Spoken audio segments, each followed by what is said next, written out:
Werbewochen und die gehen diesmal sogar rein bis Rockvember.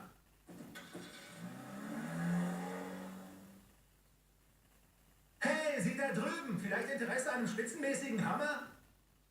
Ich sehe Sie schon. Schöne Ray-Ban, den frisch trainierten Bizeps ins offene Fenster geklemmt. Wäre das nichts für Sie? Die Rockvember Werbewochen warten auf euch, Leute. Zu jedem neuen Hammer gibt's ein Segway gratis dazu. Kannst du nicht mal das Maul halten? Naja, ich bin einfach so von unseren Angeboten begeistert.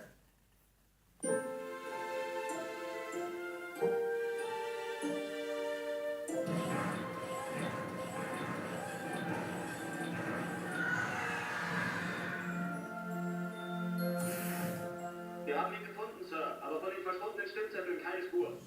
Schon gut, lass uns allein. Oh.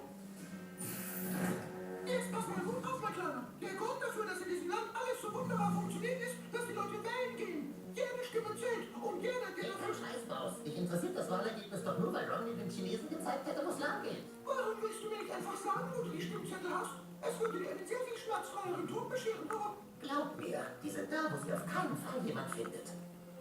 Wenn du dich umlegst, dann bleibt Obama Präsident und du verlierst daraus für alle Zeit an die Chinesen. Hübsches Ding, was? Vielleicht möchtest du ja auch so eins haben. Die Teile gibt's bei Kmart. Wenn du willst, dass ich die Seiten wechsle, musst du dir was Besseres überlegen. Zum Beispiel? Ich will eine Rolle in dem neuen Film. Wenn das so ist, warum bist du denn nicht gleich damit zu mir gekommen? Wenn du im nächsten Star Wars mitmachen willst, bin ich der richtige Mann für dich. Warum? Ich will den Sohn von Luke Skywalker spielen und dann muss es noch einen geben, der Dude Butter heißt. Von mir aus der Sohn von Luke oder der von Han Solo. Das ist mir so scheißegal wie ein Eis am Stiel. Tatsächlich? Na dann gehe ich mal davon aus, dass es das Beste ist, die Nummer zu veröffentlichen. Du kannst die Stimmen